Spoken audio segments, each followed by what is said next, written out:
Welcome back, everybody, from CanHammer, your source for 40K from the Great White North. Actually, welcome back to me. I've been away for a couple of weeks on a vacation in Ireland, and if people follow my Instagram, they would have seen my little pilgrimage to Games Workshop in Dublin, which was closed. Saturday afternoon, it was closed. Anyway, but I've been away, and basically, other than a couple of bat reps, which I uploaded, I have literally done nothing until I got back earlier this week.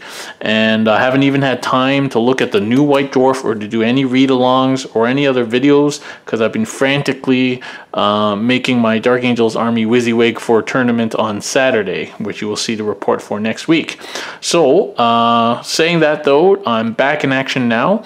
And we're going to kick right into it with a read-along of this month's White Dwarf. It's a few days late because, as I said, I was away, but better late than never.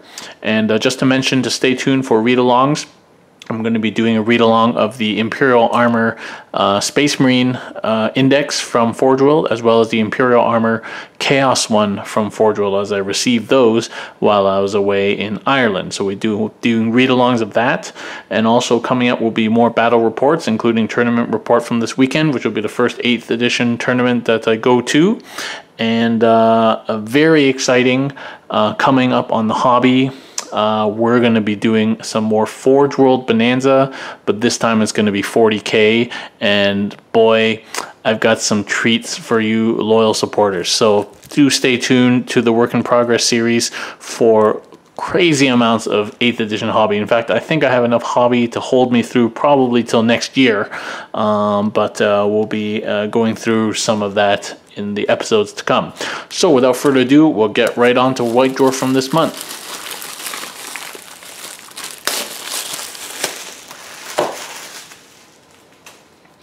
Alright, so here's the White Dwarf this month with the Primaris Marines and the Plague Marines on the cover.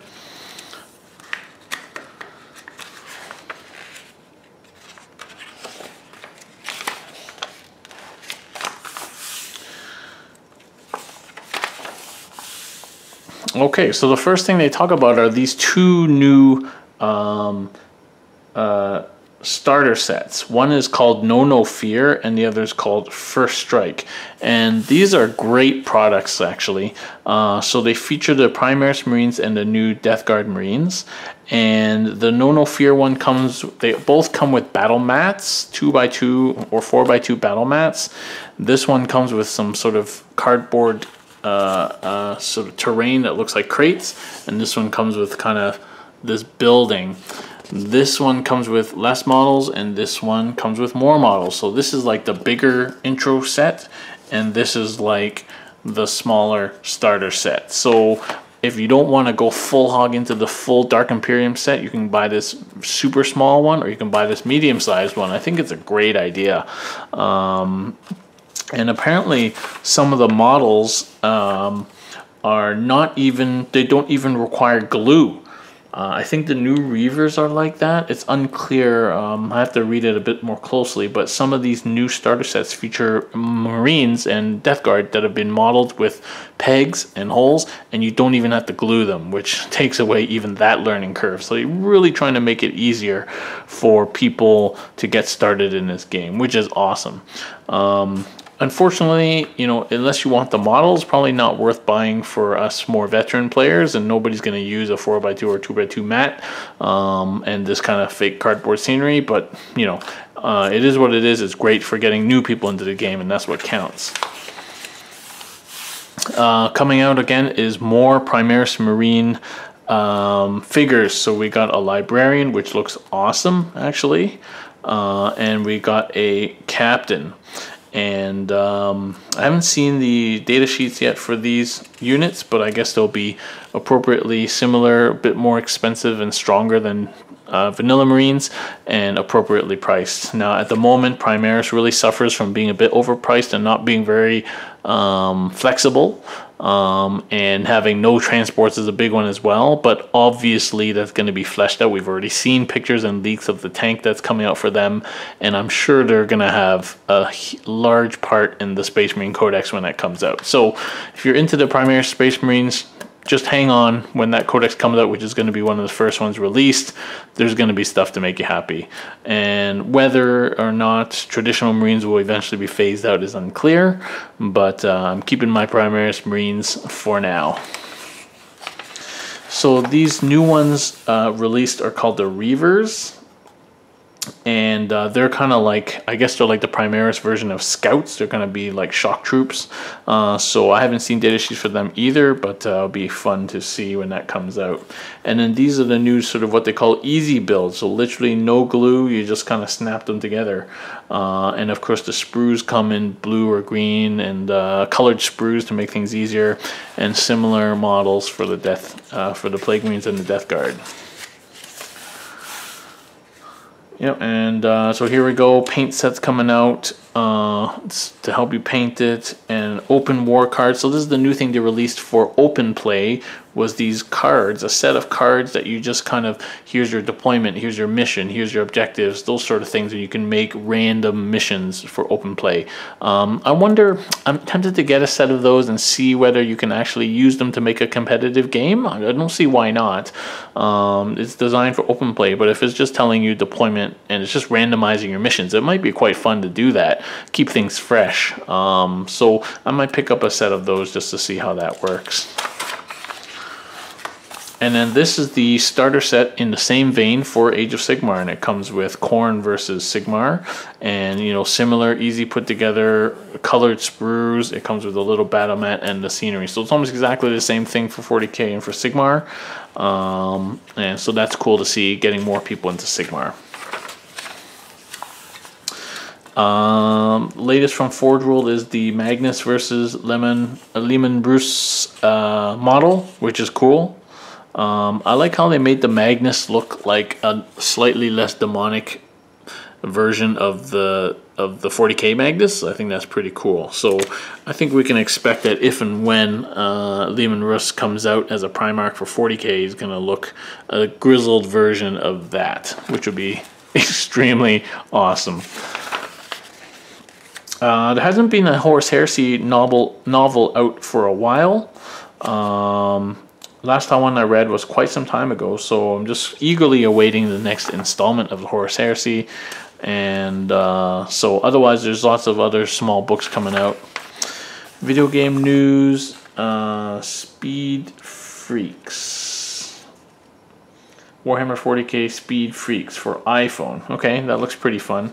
Just driving orc vehicles around on your iPhone. This Vermintide game looked pretty decent. Horus Heresy Drop Assault. Garviel Loken. Again, looks like a tablet game. Yeah.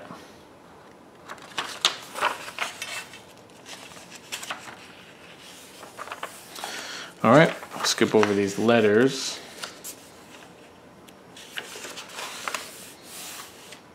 So this is the Hall of Fame, focusing on Hall of Fame models, and already in the Hall of Fame is Magnus the Red.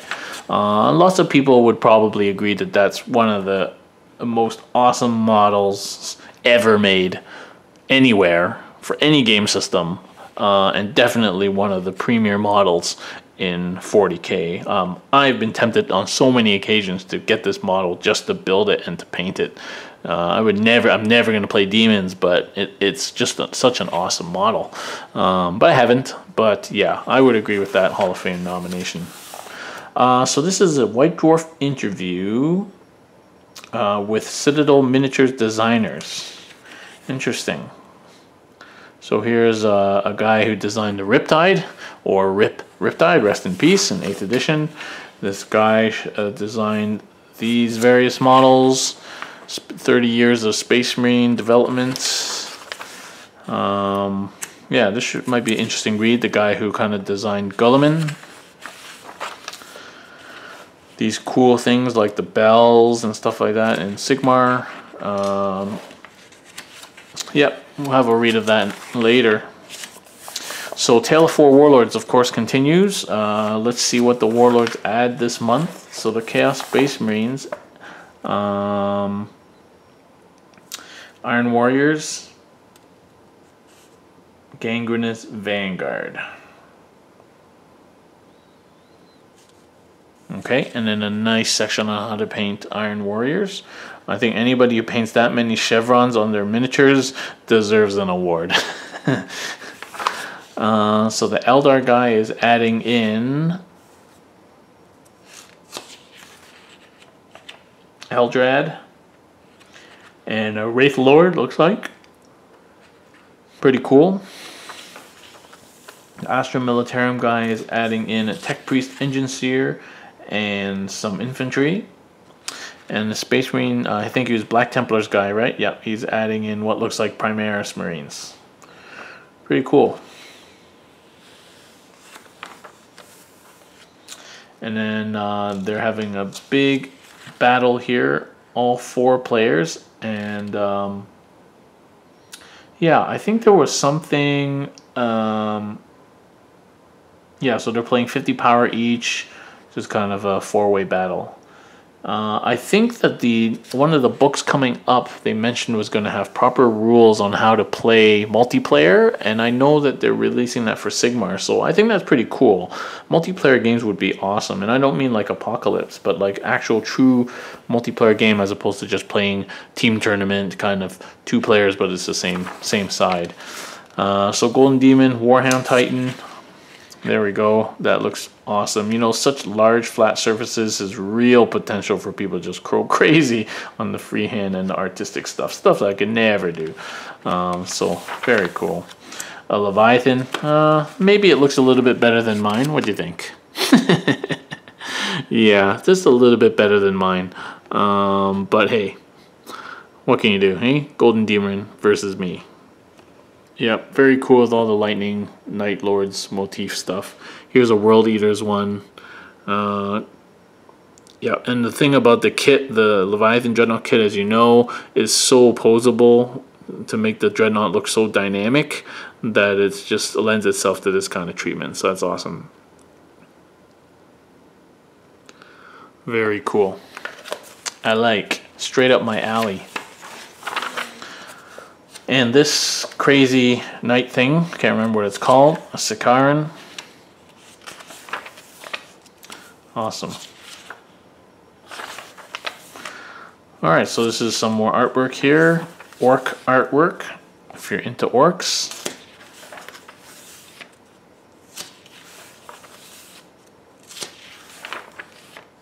You know, it's funny, when I first started back in the 90s playing 40K, I had the starter set, which at that time was Space Marines and Orcs. So I had a bunch of Orcs and I had a bunch of Space Marines, and I loved the Orcs way more. Now I don't seem interested in playing Orcs at all. Maybe it's because I need so many freaking models to play. But actually, so one of the projects that I have coming up that you're going to see here is Nick, who is still, you know, training in the military, actually bought a Killacan army, very similar to what Reese plays on Frontline Gaming. Whole bunch of Killacans, Morkanaut or Gorkanaut, one or the other, and then a bunch of other things. And I'm kind of commissioned. He's not paying me. I'm doing it. I'm painting that army, so you're going to see that on Work in Progress. And of course, when Nick's not here, I'm going to be playing that army. So I will get my touch of orcs in. It's just over there, actually, all these boxes of Killacans. So that should be fun for me to do, kind of nostalgic. So here we go, Tactica Imperialis, a new article that focuses on rules and tactics in 40K. Take a closer look at unique unit abilities and ask the game designers for top gaming tactics. Interesting, okay. It's a bit here about cover and damage.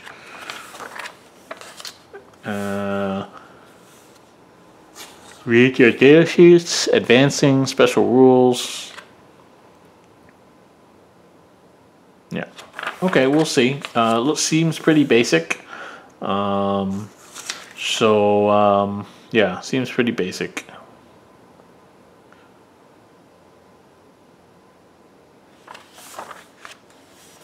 Building an army, tips from the game designers. Okay.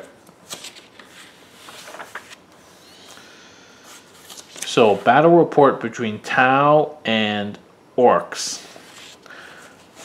With a tide wall in there, I think mostly for scenery. Is it for scenery? Yeah, I don't see it in the list. Just one Riptide, some Kroot, against trucks and boys, Defcoptas. So this looks pretty cool, like an interesting battle report to read. We've got how many points here? So they're using power levels, so 126 power levels. So that's probably 100 power approximately for 2,000 points. So that's like 2,500 points. So pretty cool. We've got 2 Riptides, Stealth Suit, some Piranhas, Devilfish. Yeah, it looks pretty cool. Very nicely painted towel there. A pretty empty board though. It's not as impressive as their usual tables. It's kind of the outskirts of a city there, it looks like.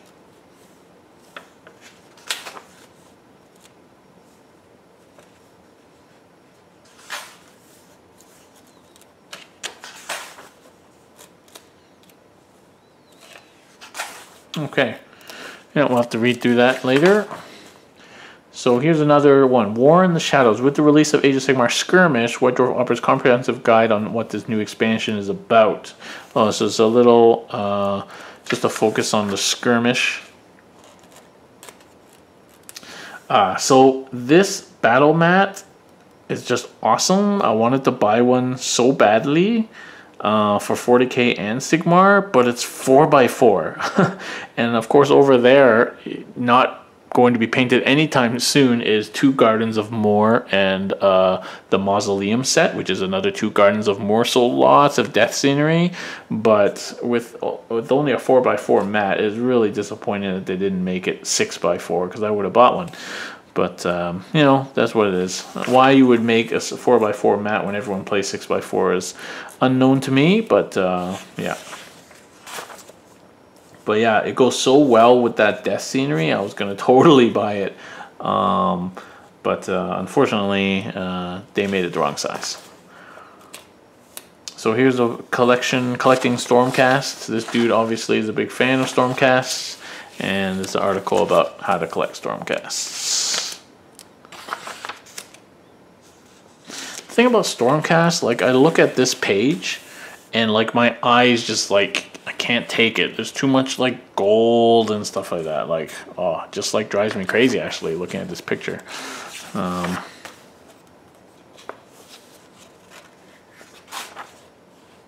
Alright, starting a new army for 40k. So here's how to start Scions. Scions obviously extremely popular right now. And they're not telling you the cheese, which is to buy all plasma guns. Here's how to start Corn with Bloodletters. And here is a quick Nurgle collection, Nurglings. Oh, I like this. Look at this giant pile of Nurglings there. Isn't that cool? Cool. And then here, how to start Guard. That is a really cool color scheme. Like kind of like dark nighttime urban camo scheme. I really like it. I don't think I'd ever be able to pull off something like that, but that would be cool. And then here, Space Marines, which is Death Watch. And then here, Inquisitorial Retinue. And Paint Splatter. So here they're featuring the new First Strike models and how to paint them. So basically how to paint Reavers and Primaris Marines and Death Guard. The 2 new sprays. Well, Macragge Blue is not new, but the Death Guard Green is definitely new. And just sort of basic painting. And then a feature here on how to paint that new Librarian, which is sweet. I don't know if they teach you how to wet blend. It'll be nice to have a little, have Duncan do something on wet blending. I don't think he's done that before. I did try that on my Ulrich cape and went okay, but yeah, so here they don't actually paint it with wet blend, so but it'd be nice if Duncan maybe did something on wet blending. If Duncan watches this, go for it. Okay, so the Gliss Global Campaign, which starts, I guess, in a couple of weeks, Fate of Connor. I'm not sure exactly what it involves, but I think what it means is that whenever you play games, you can enter your results in a large database of every game that people are playing across the world, and somehow that's going to determine some kind of fluff or something. So I think that's how it works. Yeah. Realms of Battle and planning, building, and painting your own terrain collection, getting the most out of it.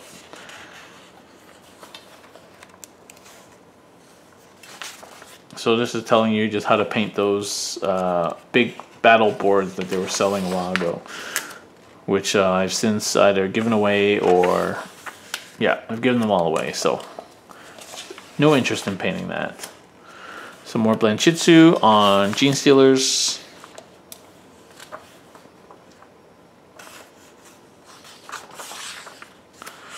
Parade Ground. Oh, this is some beautiful painting. It's an interesting style, that kind of realistic style, obviously airbrush style. That's very different from GW style, but I like it. And yeah, all the patterns that go in all the Eldar vehicles. You know what I don't usually do is I don't grime my vehicles up. I don't really like my stuff looking grimy. I guess it looks more realistic, but I think it looks fine. At first I thought I would weather all my vehicles, but I actually like it better not weathered. Cleaner look. That's a very clean looking Hemlock Wraith Fighter, which currently is another spammable favorite of people's. I saw a list today from ATC, had like 6 of them. I think you can fit 6 or 7 of them, and that was the whole list. Just 6 or 7 of these. I love these robots. They just look so cool, and the potential of doing stuff on the faceplate there is so awesome. And I still might end up buying an army of Castellan robots. They're really good, but really just because I really like how they look.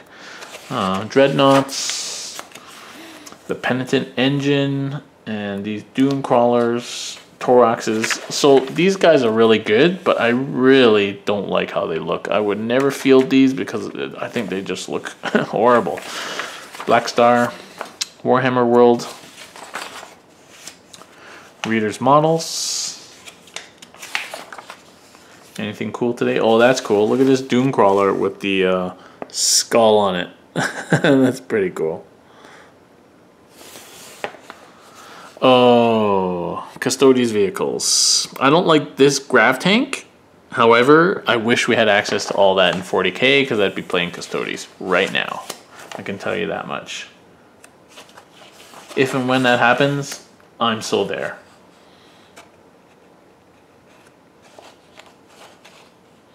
Okay.